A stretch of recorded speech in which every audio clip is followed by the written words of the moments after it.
Hello बच्चों। तो कैसे हो आप लोग। हमारा अभी चैप्टर नंबर 14 प्रोबेबिलिटी चल रहा है और आप लोग भी अभी बहुत अच्छे से तैयारी करना चालू कर दिए होंगे। तो ऑल द बेस्ट उसके लिए। और अभी हम देखेंगे हमारे चैप्टर में आगे। हमारा पिछला लेक्चर जो था वो था बेसिक कॉन्सेप्ट्स के ऊपर।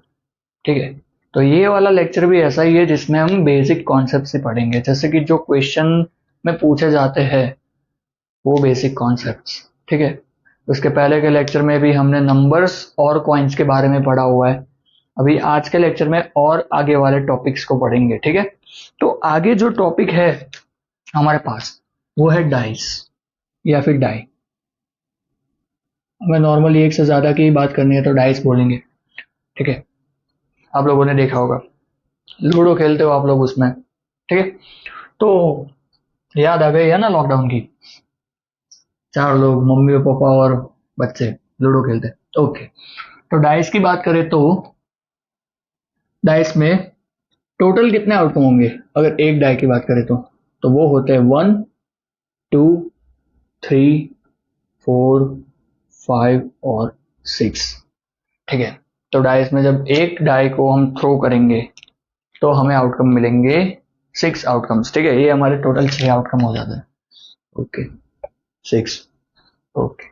अभी हम अगर दो बार डाइस को थ्रो करें तो if dice is throne twice, मतलब दो बार, तो क्या होगा। 2 टाइम्स की बात करेंगे तो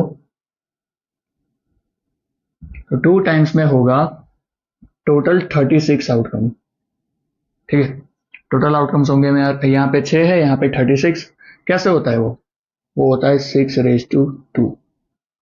यहाँ पे 6 रेज टू 1। एक डाई थ्रो करा हुआ है एक, तो 6 रेज टू 1। दो थ्रो करे या फिर दो बार एक डाइस को थ्रो करा हुआ है, 2 डाइसेस को एक साथ थ्रो करा हुआ है या फिर एक डाई को 2 बार, तो ये 36 आउटकम देगा। कौन कौन से 36 वो भी मुझे बताना है आपको। ठीक है।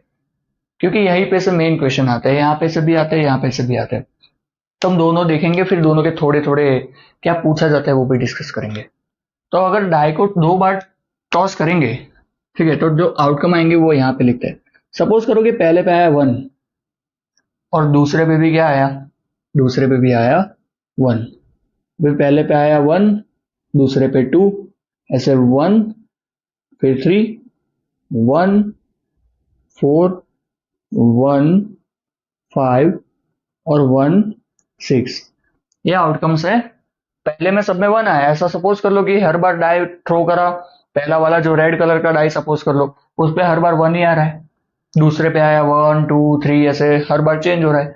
अभी पहले पे आना चालू हुआ 2, इस पे 1, 2, 2, फिर 2, 3, 2, 4, 2, 5, 2, 6। ठीक है। ऐसे 2, 6 तक आए। अभी 3, 1, 3, 2, 3, 3। ऐसा आप लोगों को अगर आ गया है तो अपने पेन और नोटबुक बाहर ही होगी, जैसे हर लेक्चर में बताता हूं मैं। तो आप लिख के बताओ मुझे सारे के सारे आउटकम। ठीक है। सारे आउटकम आपको लिख के बताने मुझे। अभी 4, 1, 4, 2, 4, 3, 4, 4, 4, 5 और 4, 6। ऐसे 6, 6 तक जाना है। हम वीडियो को थोड़ा भगा दो, मेरा खत्म हो जाए, आपका तो हो गया होगा। 5, 1, 5, 2, 5, 3, 5, 4, 5, 5, 5, 6। और ऐसे लास्ट, ये लास्ट वाला कॉलम 6, 1, 6, 2, 6, 3, 6, 4, 6, 5 और ये लास्ट 6, 6। तो ये टोटल आउटकम्स है हमारे। कौन से वाले? दो डाइस को थ्रो करे वो वाले। अभी कोई बोलना मत कि सर 3 डाई वाले आउटकम लिखो, वरना ये बोर्ड छोटा पड़ जाएगा। ठीक है। तो सबसे पॉपुलर केस में यही पूछा जाता है, ये दोनों ही होते हैं। तीसरे वाले में खाली टोटल नंबर ऑफ आउटकम्स अगर आपको याद रखना है कि अगर डाई को 3 टाइम्स टॉस करा हुआ है अगर 3 टाइम्स टॉस करा हमने तो क्या होगा, 6 रेज टू 3 आउटकम्स मिलेंगे, जो होगा 216। ये आउटकम्स आपको लिखने की जरूरत नहीं है, एग्जाम में पूछे भी नहीं जाते, ठीक है। तो अभी डाइस पर से क्वेश्चन कैसे पूछे जाते हैं, तो पहले वन डाई की बात करेंगे। अगर एक डाई है हमारे पास, तो एक डाई की बात करते हैं कि एक डाई है तो क्या पूछा जाता है। तो पहला तो ये पूछा जाता है जिसके बारे में आप थोड़ा पढ़ के आए हो पिछले वाले लेक्चर में। जैसे एक डाई थ्रो करा तो वो लोग बोल रहे कि प्रोबेबिलिटी निकालो, probability of getting even number, ठीक है। डाइस को थ्रो करा, डाई को थ्रो करा, उस पे आ रहा है इवन नंबर, उसकी प्रोबेबिलिटी फाइंड करो, ठीक है। तो इस पे जब हम वन डाई की बात कर रहे हैं, ठीक है, एक डाई थ्रो करा हुआ है, वन डाई, ठीक है। तो इवन नंबर कितने हैं, तो इवन नंबर आएंगे 2, 4 और 6। तो हमारे पॉसिबल आउटकम हो जाएंगे यहाँ पे 2, 4, 6, ठीक है। जब भी हम बात करेंगे ऑड नंबर्स की, तो ऑड कौन कौन से हो जाएंगे, जैसे कि दूसरा क्वेश्चन पूछा हुआ है कि probability of getting an odd number, तो ऑड में हो जाएगा 1, 3, 5, ठीक है। जब एक डाई की बात कर रहे हैं तो ऑड नंबर से ही होंगे ना, ठीक है, ओके। फिर ऐसे प्राइम नंबर्स भी पूछे जा सकते हैं, कंपोजिट नंबर्स भी पूछे जा सकते हैं। चलिए बताइए कि यहाँ पे प्राइम नंबर कौन कौन से होंगे। अगर एक डाई थ्रो करा हुआ है, उसमें 6 आउटकम आ रहा है, तो इसमें प्राइम नंबर कौन कौन से है, आपने लास्ट वाला अगर लेक्चर देखा होगा तो आपको पता होगा। यहाँ पे प्राइम नंबर्स हो सकते हैं 2, 3 और 5। कंपोजिट कंपोजिट नंबर कौन कौन से है, तो कंपोजिट हो जाएंगे यहाँ पे खाली 4 और 6। कंपोजिट नंबर यानी जिसके खाली 2 फैक्टर हो, प्राइम नंबर यानी जिसके 3 फैक्टर हो, ठीक है। तो प्राइम कंपोजिट आपको आ गया होगा, ओके, पिछले लेक्चर में हमने पढ़ा था। चलिए, समझ आया इतना, ओके। तो ऐसे कुछ पूछे जा सकते हैं, उसके अलावा तो कुछ होगा नहीं इसमें, ठीक है। ये नंबर्स के बारे में ही पूछेंगे वो, okay.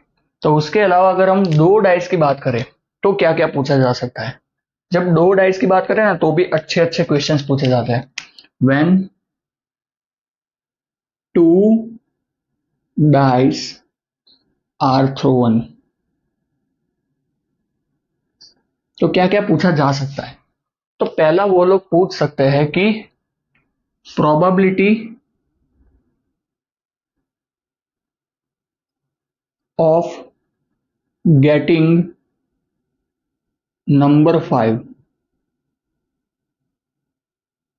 On a dice on surface, मतलब जो ऊपर की सरफेस है जो डाई की, उस पे क्या है, नंबर 5 आए, तो उसके कितने प्रोबेबिलिटी मतलब पॉसिबल आउटकम हो सकते हैं कि probability of getting number 5 on surface, ठीक है। ये पहला क्वेश्चन है हमारा। तो क्या आंसर आ सकते हैं कि नंबर 5 कितने पे ऊपर आ रहा है, देखो तो यहाँ पे दिख रहा है, देखो ये रहा नंबर 5 आने के चांस, यहाँ पे 5 आ रहा है, यहाँ पे भी आ रहा है, यहाँ पे भी,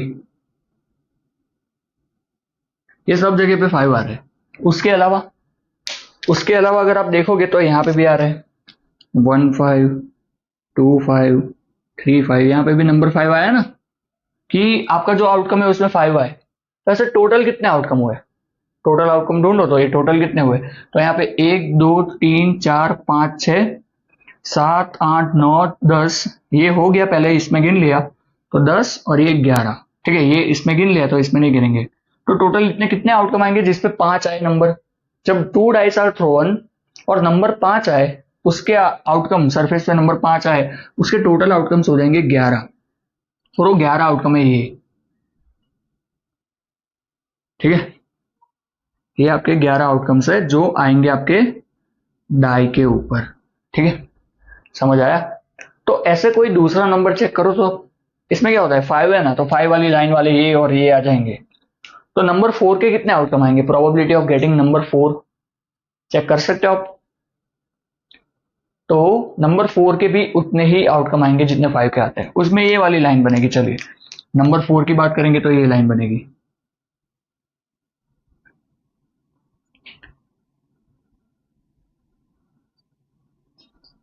देखिए कितना नंबर हुए, गिनिए 1 2 3 4 5 6 7 8 9 10 और 11।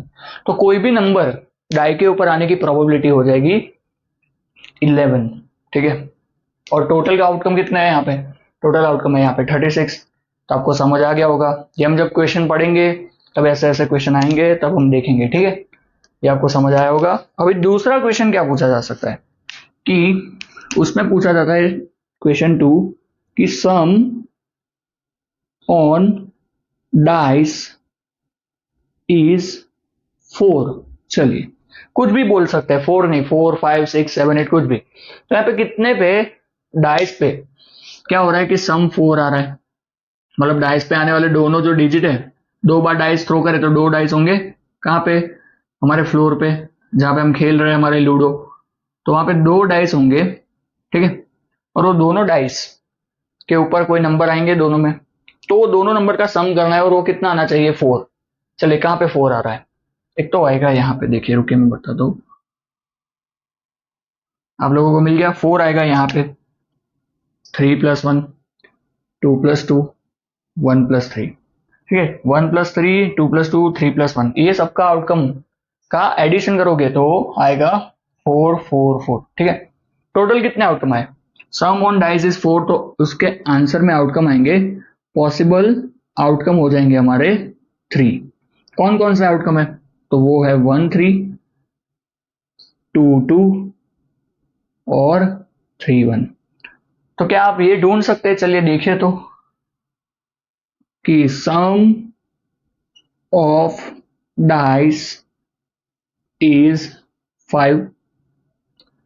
5 किस किस नंबर में आ रहा है, देखिए सम ऑन डाइस, अभी गेटिंग द नंबर 5 नहीं है, सम होके कितना आना चाहिए 5। देखो तो कहां कहां पे आ रहा है, यहां पे आ रहा है, देखो सम 5, 4+1 3+2 2+3 4+1। ठीक है, 2+3 3+2 4+1 1 4 2 3 3 2 4 1। ठीक है, तो कितने आउटकम आए, 1 2 3 4, 4 आउटकम आए हमारे यहाँ पे।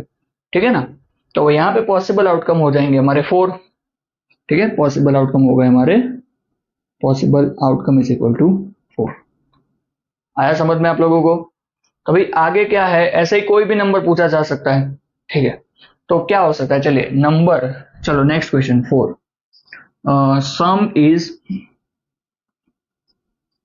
13। चलो दो 2 डाइस को थ्रो करा हुआ है हम लोगों ने, 2 डाइस आर थ्रो और उसके ऊपर सम आ रहा है कितना, वो आ रहा है 13। कितनी प्रोबेबिलिटी है सम 13 आने की, चलो सबसे बड़े से बड़ा सम कितना होगा, तो सबसे बड़ा सम होता है ये 6 6, इससे बड़ा कोई नंबर ही नहीं होगा। देखो ये 6 5 छोटा, 6 5 छोटा, 5 5 6 4, तो सबसे बड़ा सम होगा 12, तो 12 से बड़ा सम होगा नहीं होगा। तो यहाँ पे सम इज 13, इसके पॉसिबल आउटकम हो जाएंगे हमारे कितने, ऐसा पॉसिबल होगा ही नहीं, तो पॉसिबल आउटकम विल बी 0। ठीक है, पॉसिबल आउटकम हो जाएंगे 0। तो इसके आगे अगर हम देखें तो अगर ऐसा पूछा है, इसका आंसर आप खुद बताना। ठीक है, ये मैंने लास्ट लेक्चर में समझाया था, सम इज लेस देन और इक्वल टू 12, कि आप जो ये डाइस जो थ्रो करे उनके सम कितने लाओगे, 12 या लेस देन 12। ठीक है, लेस देन और इक्वल टू 12, 12 या उससे लेस, कितने में सम आएगा, कितने का सम आएगा, 12 या उससे कम। तो सबसे बड़ा सम ही 12 है, ये देखो 6 + 5 11, ये 11, तो ये लेस देन 12 ये भी आएगा। ये देखो 6 + 4 10, 5 + 5 10, 4 + 6 10, ये भी लेस देन 12। तो बाकी के सारे जो है ना वो सारे लेस देन 12 ही होंगे, तो ये सारे के सारे आंसर आ जाएंगे। The some is less than और इक्वल टू 12 में हमारे टोटल पॉसिबल आउटकम्स हो जाएंगे 36, सारे के सारे 36 आउटकम होंगे हमारे, कैसे, जो लेस देन और इक्वल टू 12 होंगे। समझ आया आप लोगों को। तो ये था हमारा डाइस। अगर ये छोटी छोटी चीजें अगर आपको आ गई है ना यहाँ पे, तो क्या होगा, क्वेश्चंस आप लोग खुद से ही कर लोगे, पूरे के पूरे चैप्टर ही खुद से सॉल्व कर लोगे पूरा। तो ये इसीलिए हम पहले कर रहे हैं, चैप्टर पढ़ने से पहले। आज का लेक्चर है ना, उसमें ये बेसिक्स हमारा खत्म हो जाएगा और अगले लेक्चर से हम क्वेश्चन खुद सॉल्व करेंगे। तब आप लोग देख लेना कि आपको फायदा हो रहा है या नहीं। ठीक है, तो यहाँ पे हमारा डाइस वाला पार्ट खत्म हो गया। एक बार देख लीजिए, पिछले वाले टॉपिक भी रिवाइज करते रहिएगा, क्योंकि वो सारे सबसे इंपॉर्टेंट वही है नंबर वाले। जैसे कि नंबर से डाइस में भी पूछा जाता है कि even number, odd number, prime number, composite number, फिर square number, perfect square, perfect cube number. ठीक है, डिविजिबल बाय 2, 3, ऐसे कुछ भी पूछा जा सकता है। ओके,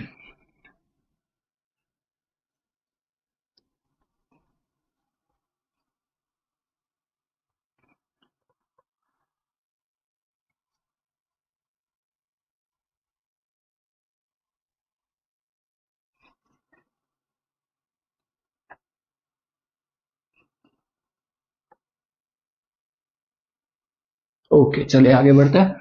तो अभी हम पढ़ेंगे इसके आगे, जो हमारे क्वेश्चंस में पूछा जाता है वो है कार्ड्स। क्या है आगे? कार्ड्स। ओके, कौन से कार्ड्स? जो आप खेलते हो शायद, वो जिसकी अभी टीवी में ऐड भी आती है, वो कार्ड्स खेलने वाले की। ठीक है, वो कार्ड्स की बात कर रहे हैं अपने। ओके, तो कार्ड्स यानी जो हम जिससे घर पे पत्ते खेलते हैं वैकेशन में, ठीक है, दोस्तों के साथ। ये कार्ड्स में क्या होता है, 52 कार्ड्स होते हैं टोटल, अगर आपको पता हो तो। 52 में 4 अलग अलग शेप के कार्ड आते हैं। एक शेप होता है ये हार्ट का शेप, ठीक है, इसको हार्ट्स बोला जाता है कार्ड्स में। फिर ये है हमारा डायमंड्स, ठीक है। उसके बाद होगा हमारा यहाँ पे क्लब्स, ये क्लब्स है। और फिर आता है स्पेड, ठीक है।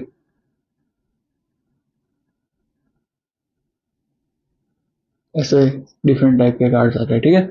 तो ये पहले वाले को बोला जाता है हार्ट्स, ठीक है, इसका नाम है हार्ट्स।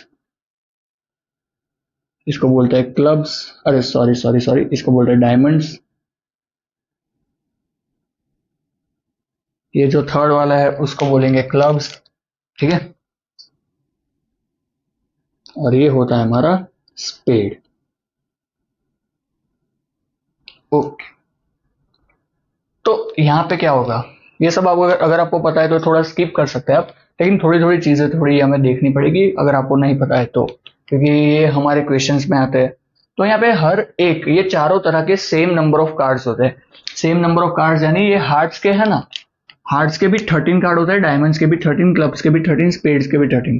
ठीक है, तो ये हार्ट्स के कार्ड्स में मतलब कोई भी कार्ड कैसा होगा, पहला होगा सबसे पहले उसको बोलेंगे ए, फिर आता है 2, फिर 3, फिर 4, फिर 5, 6, 7, 8, 9, 10।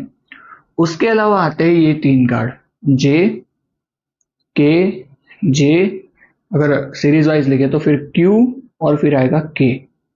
ठीक है, चालू होता है यहाँ से ए, फिर 2, 3, 4, 5, 6, 7, 8, 9, 10, फिर जे के क्यू। ये सारे हार्ट्स के भी होंगे, ये सारे डायमंड्स के भी होंगे, इतने ही, यही क्लब्स के होंगे और यही स्पेड्स के होंगे। टोटल कितने कार्ड हुए, ए टू 10 यानी 10, ये 11, 12 और 13। ठीक है, टोटल 13 कार्ड्स ऑफ ईच होंगे। ये हार्ट्स के भी 13, डायमंड्स के भी 13, क्लब्स के भी 13 और स्पेड्स के भी 13। तो टोटल 13 13 13 13 मिला के 52 होते हैं। ठीक है, इसके अलावा इसमें ये होता है कि ये जो कार्ड होता है ना, जे, के और क्यू, उनको बोला जाता है फेस कार्ड। क्या बोला जाता है, फेस कार्ड्स। ये जो फेस कार्ड्स होते हैं उनके ऊपर क्या होता है पता है, इनके ऊपर फेस बना होता है। जैसे कि जे बना होगा ना, ये देखिए कि ये जे वाला कार्ड है, तो यहाँ पे जे लिखा होगा ऐसे, ठीक है, और इसके ऊपर कोई फेस बना होगा, ठीक है, कोई भी फेस बना होगा। तो ऐसे फेस बना होता है कार्ड के ऊपर, तो उस वजह से उस कार्ड को क्या बोला जाता है, उसको बोला जाता है फेस कार्ड। तो फेस कार्ड टोटल होते हैं यहाँ पे 3, किसमें, हर एक सेट में। ये हार्ट्स के 3 सेट में भी 3 फेस कार्ड, डायमंड्स में भी, क्लब्स में भी और स्पेड्स में भी। ठीक है, तो बाकी सब है ना वो नॉर्मल कार्ड है। तो 52 कार्ड्स है, 52 कार्ड्स, उसमें क्या होता है, जो 40 कार्ड होते हैं ना, 40 वो नॉर्मल होते हैं ये टोटल में, उसमें 40 नॉर्मल और 12 कार्ड्स होते हैं जो, वो होते हैं फेस कार्ड्स। ठीक है, तो ये आपको याद रखना है। तो क्वेश्चन कुछ भी पूछा जा सकता है। और हर एक कार्ड कितने होंगे, जैसे कि एज कितने होते हैं, एज होते हैं 4, टू भी 4, किंग भी, क्वीन भी, जे भी, सब पत्ते कितने होंगे, 4 4 बार होंगे। कितने, 4 बार। तो सारे पत्ते में याद रखना कि कितने होंगे, 4 4।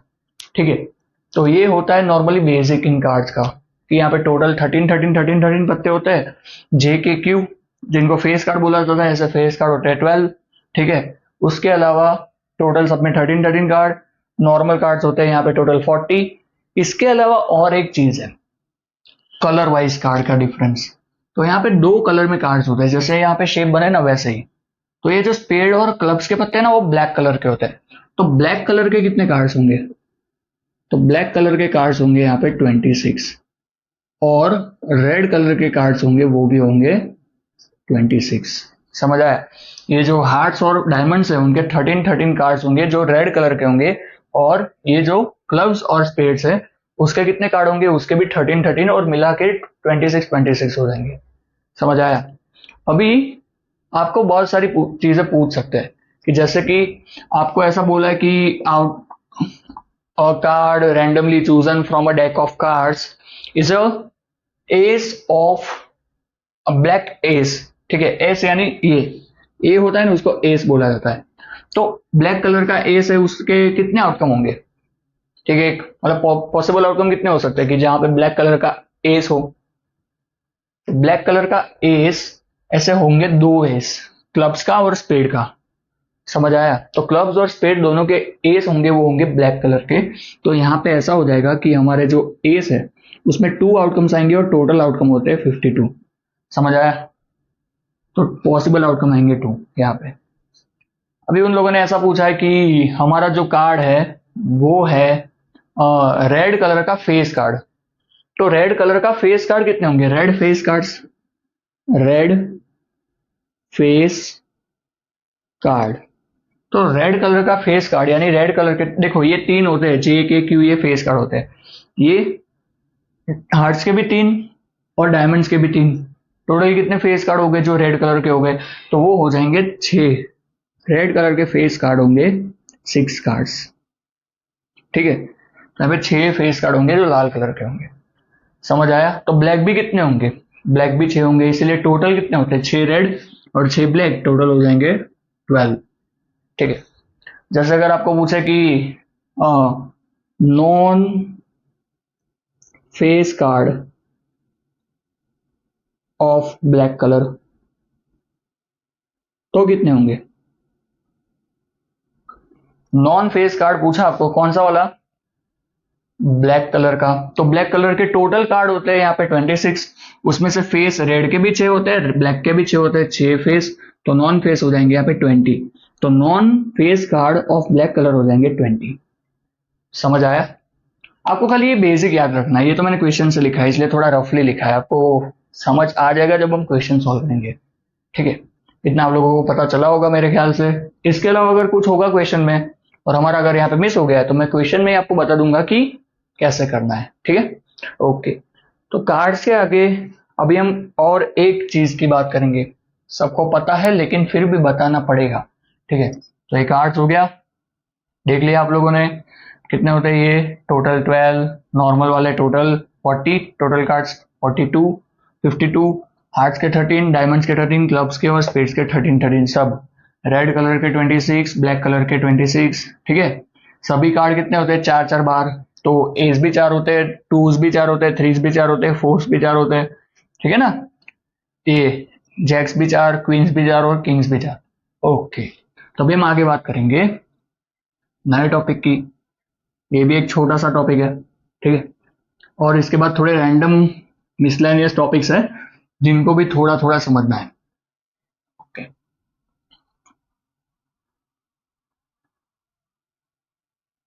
तो यहां पे हम आगे बात करेंगे एक नए टॉपिक की जिसका नाम है कैलेंडर।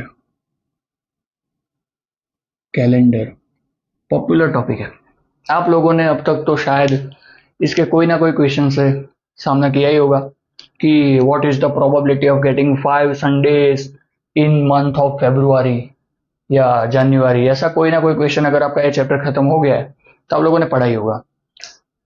तो आज वो सारे क्वेश्चंस की बात तो इतनी डीप में नहीं करेंगे, लेकिन क्या होता है कैसे होता है वो देख लेंगे एक बार, ठीक है। ओके चलिए, तो यहाँ पे कैलेंडर की बात करें तो सबसे पहले बात करेंगे ईयर। तो ईयर होते हैं दो टाइप के, एक होता है लीप ईयर, एक होता है नॉन लीप ईयर। क्या होता है नॉन लीप ईयर? तो लीप ईयर में क्या होता है, तो लीप ईयर में होता है ऐसा कि यहाँ पे 366 डेज होते हैं, यहाँ पे कम होता है 365 डेज, ठीक है। अभी यहाँ पे कैसे क्या होता है, तो पहले ईयर में इतनी बात और ये ईयर की बात खत्म। और लीप ईयर कब आता है, जब 4 के टेबल में ईयर आए, ठीक है। 4 के टेबल में ईयर आए यानी लास्ट के 2 डिजिट है ना वो 4 के टेबल में है। जैसे कि 2020 है, लास्ट में क्या है 20, 4 के टेबल में 20 आता है, यस, तो ये लीप ईयर है, ठीक है। अगर 2016 की बात करें तो 4 के टेबल में 16 आता है, हाँ, तो ये लीप ईयर है। समझ आया? कोई भी ईयर ले लो ऐसे, ठीक है, जो 4 के टेबल में आएगा तो लीप ईयर। जैसे 2017 4 के टेबल में 17 नहीं आता है तो नॉन लीप ईयर, आपको पता होगा शायद, ठीक है। तो अभी हम बात करेंगे कि ये leap year non leap year में महीने में कितने दिन होते हैं। तो मंथली बात करेंगे, टोटल मंथ कौन कौन से होते हैं, तो वो होते हैं हमारे ये जनवरी, February, March, April, May, June, July, August, September, October, November and दिसंबर। ये मंथ होते हैं हमारे, ठीक है। अभी कौन से मंथ में कितने डेज आते हैं आप लोगों को पता है? बहुत सारों को पता होगा, बहुत सारों को नहीं भी पता होगा, ठीक है। तो जनवरी में होते हैं 31, फेब्रुआरी फेब्रुआरी में होता है 28, मार्च में होता है 31, अप्रैल में 30, मई में 31, जून में 30, जुलाई में 31, अगस्त में 30, है ना। देखो भी कैसे डिसाइड करना होता है, ये आपके हाथ से। ये यहाँ पे अगर माउंटेन है और ये वैली है, अगर माउंटेन आया तो 31, वैली आई तो 30। जनवरी, फेब्रुआरी, मार्च, अप्रैल, मई, जून, जुलाई। अभी यहाँ पे वापस नहीं जाना है, अभी जाना है आगे स्टार्टिंग में। तो यहाँ पे जुलाई से आएंगे अगस्त पे, तो अगस्त पे कितने आएंगे यहाँ पे 31, ठीक है।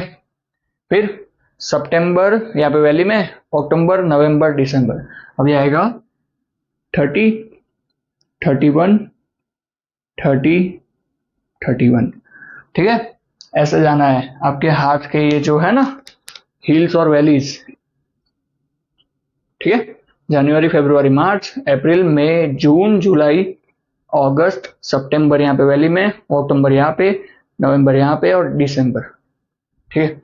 ओके, तो ये होते हैं डेज जो नॉन लीप ईयर में होता है। लीप ईयर में क्या होता है, तो लीप ईयर में फरवरी में क्या हो जाता है 29 डेज आ जाते हैं। लीप ईयर कब होता है, हर 4 साल के बाद। तो क्यों ये होता है, आप लोगों को रीजन पता है इसका कि क्यों लीप ईयर में एक दिन ज्यादा होता है फरवरी मंथ में? तो होता ऐसा है कि ये जुड़ा हुआ है हमारे सन के रिवॉल्यूशन के साथ, और जब सन के आसपास घूमता है ना, ये सन है, और हमारा अर्थ जब सन के आसपास घूमता है तो घूम के वापस यही जगह पे आने में इसको कितना टाइम लगता है, 1 साल। एक साल यानी 365 डेज। असल में ये टाइम अगर एकदम परफेक्टली देखा जाए तो वो 365 डेज और 6 आवर्स है, ठीक है। 365 डेज और 6 आवर्स। पहला साल कंप्लीट हुआ, 365 डेज हो गए और 6 आवर्स। दूसरा साल कंप्लीट हुआ, 365 डेज और 6 आवर्स। तीसरा साल कंप्लीट हुआ, 365 डेज और 6 आवर्स। चौथा साल कंप्लीट होगा तो यहाँ पे 365 डेज होंगे और ये 6 आवर्स भी होंगे। कितनी बार हो गए? 6 6 6 6, 24, मतलब 24 आवर्स। ये क्या बन जाता है? 24 आवर्स का तो हमारा एक दिन होता है। तो क्या हो गया? ये 4 बार 6 6 6 6 आके एक नया दिन बन गया, जो 4 साल में हर एक बार बनता है। हम किसको बोलते हैं एक ईयर? ऐसा नहीं होता कि 31 दिसंबर गई तो एक ईयर हो गया। हम ऐसे ईयर को काउंट करते हैं कि हमारा जो अर्थ है वो सन के आसपास एक रोटेशन कंप्लीट करे। लेकिन हर बार ऐसे 6 6 घंटे हम काउंट करेंगे हर एक साल में, तो वो तो लोचा हो जाएगा। तो हमने थोड़ा सिस्टम बना लिया कि 4 साल में एक बार ही वो सारे घंटे एक बार साथ में गिन लो। तो हमने वो जो बने ना, ये 6 6 घंटे बन के ये एक डे, उसको ऐड कर लिया हमारे फेब्रुआरी महीने में। उसके पास ऑलरेडी सबसे बहुत कम डेज है, 2080 लेके बैठा है फेब्रुआरी। तो उसको बोल दिया चलो भाई आप ले जाओ एक दिन, ठीक है। तो उनको दे दिया हमने 29, मतलब एक डे और, तो वो हो गया 29, ठीक है। इस वजह से हर 4 साल में एक बार 366 डे का ईयर होता है, जिसको हमें लीप ईयर बोलते हैं, ठीक है। समझ आया? तो ये आपको समझ आ गया होगा। अभी हम बात करेंगे आगे। तो आगे क्या है? तो आगे ये समझना है हमें कि एक साल में मंथ वाइज तो इतने डे होते हैं, वीक कितने होते हैं एक साल में? तो एक साल में normally in 1 year there are 52 weeks. Normally 52 weeks होते हैं। फिर कुछ दिन होते हैं ना वीक में, वो 53 टाइम्स भी आते हैं, ठीक है। वीक्स 52 होते हैं। एक वीक में दिन कितने होते हैं? वीक में टोटल 7 डेज होते हैं। सर पता है, ऐसा ऐसा मत पढ़ाया करो, छोटी छोटी बच्चे की बातें। कोई नहीं, ये देखो, तो ये वीक में 7 डे, मतलब 7 डेज होता है, ठीक है ना। ओके। इसके ऊपर से भी बहुत अच्छे अच्छे क्वेश्चन आते हैं। अभी वो लोग क्या पूछते हैं पता है? क्वेश्चन ऐसा पूछा जाता है कि जनवरी मंथ में, जनवरी में 4 संडेज, मतलब 5 संडेज आए, उसकी प्रोबेबिलिटी कितनी होगी? प्रोबेबिलिटी सीधा फाइंड करने को बोल देंगे कि मंथ ऑफ जनवरी है, उसमें 5 संडेज आए, उसकी प्रोबेबिलिटी कितनी है। ये खाली एक दो क्वेश्चन में बता देता हूँ, ठीक है। और 5 संडेज इन जनवरी, तो कैसे निकालोगे आप? देखो, 31 डे है ना, 31 डे, तो हर एक दिन, मतलब 7 दिन होते हैं। चलो 7 दिन हो गए ना, तो सभी एक बार आ गए, पूरा वीक खत्म। तो मंडे टू संडे सब एक बार हो गया, ठीक है। फिर दूसरे 7 दिन, उसमें भी क्या होगा? मंडे टू संडे सब आ गया। तीसरे 7 दिन में भी क्या होगा? मंडे टू संडे या फिर संडे टू सैटरडे सब आ गया। और चौथे 7 दिन, चारों 7 दिन में एक बार संडे से लेके सैटरडे तक सारे दिन आ जाएंगे। अभी क्या बचेगा? 3 डेज बचे यहाँ पे, 20 डेज हुए, तो 3 दिन बचे ना, तो वो 3 दिन में कोई भी आ सकता है।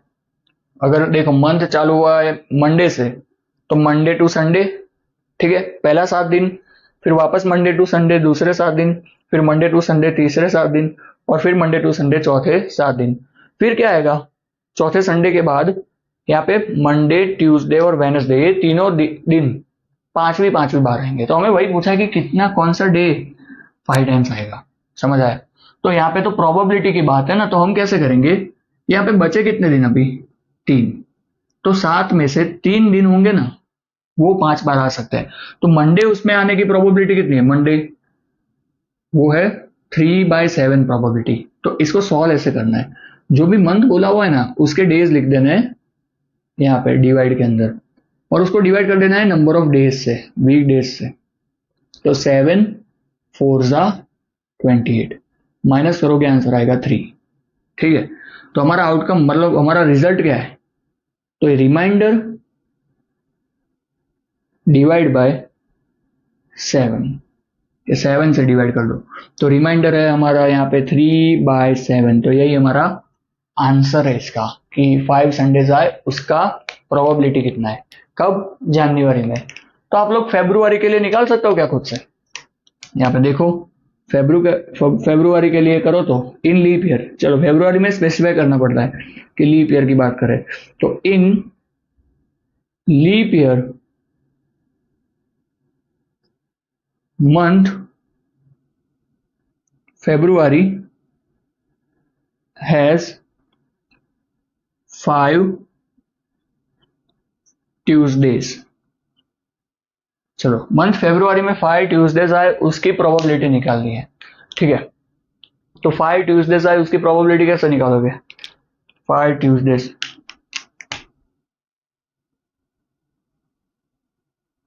तो 5 ट्यूजडेज की प्रोबेबिलिटी निकाल सकते हो आप कैसे?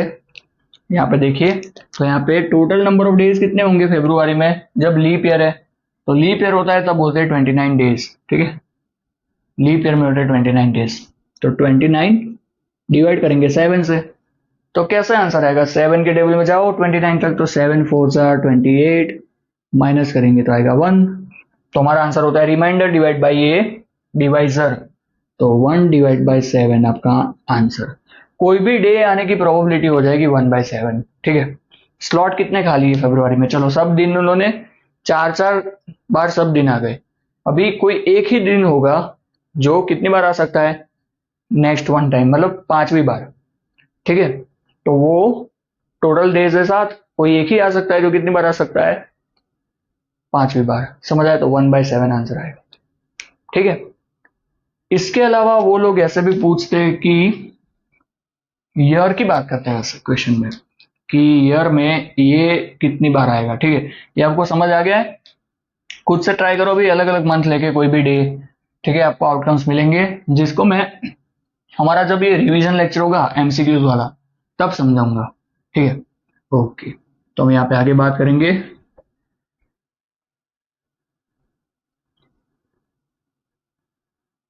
कि क्वेश्चन ऐसा है कि इन ईयर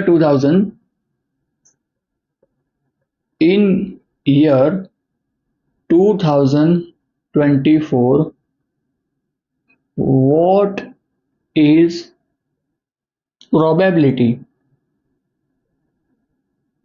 of having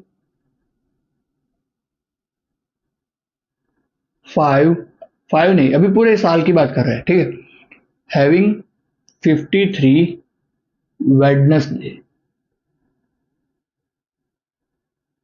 ठीक है, कितनी प्रोबेबिलिटी है ईयर 2024 में 53 वेडनेसडेज होने की?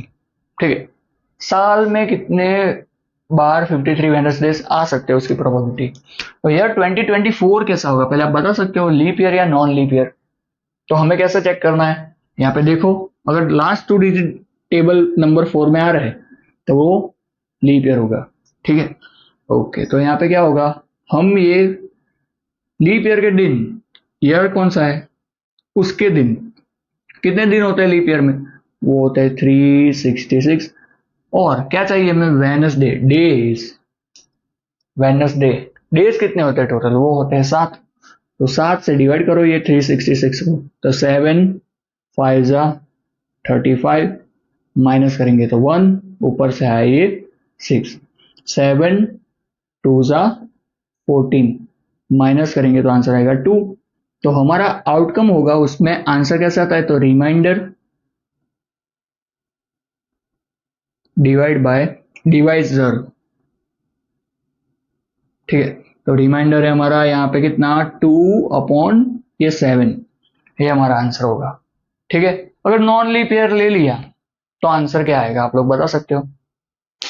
चलिए खुद से चेक करिए कि अगर नॉन लीप ईयर है, उसमें कोई भी डे हो, ये वेडनेसडे या संडे या मंडे, उससे कोई फर्क नहीं पड़ता, वहां पे उसकी वजह से तो लिखना है यही है 7।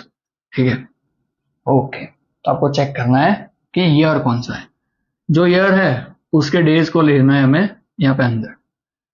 ठीक है, चलिए चेक करिए और बताइए। नॉन लीप ईयर कोई भी डे, जैसे ले लीजिए चलो थर्सडे, वेडनेसडे की जगह थर्सडे, और नॉन लीप ईयर। ठीक है, नॉन लीप ईयर, तो नॉन लीप ईयर में कितने डेज होते हैं? वहां पे होते हैं 365, डिवाइड करेंगे हम 7 से, 7 5 जा 35, माइनस करेंगे 1, ऊपर से 5, 7 2 जा 14, माइनस करेंगे तो 1, तो हमारा फाइनल आंसर होगा हमारा 1/7। कैसे? रिमाइंडर डिवाइड बाय डिवाइसर, इसको ऐसे डिवाइड कर दो। ठीक है, तो ये आपको समझ आ गया होगा। ठीक है, मेरे ख्याल से ये टोटल हो गया कैलेंडर की बात। ठीक है, तो कैलेंडर के बाद हमारे पास छोटे मोटे टॉपिक्स है जो हम डायरेक्टली डिस्कस करेंगे हमारे एमसीक्यू करते वक्त। ठीक है, एमसीक्यू जब सॉल्व करेंगे ये चैप्टर के, तब मैं इन टॉपिक्स को डिस्कस करूंगा। तो यहाँ पे हमारा ये छोटा सा लेक्चर जो थोड़ा इंपॉर्टेंट था, जो बेसिक लेक्चर था, खत्म होता है। ठीक है, नेक्स्ट लेक्चर से हम पढ़ेंगे हमारा मेन चैप्टर जो हमारी बुक में है। ठीक है, और वो सॉल्व करेंगे। तो मिलते हैं नेक्स्ट लेक्चर में, ये तो मैं बाद में मिटा दूंगा। चलिए, bye bye, all the best.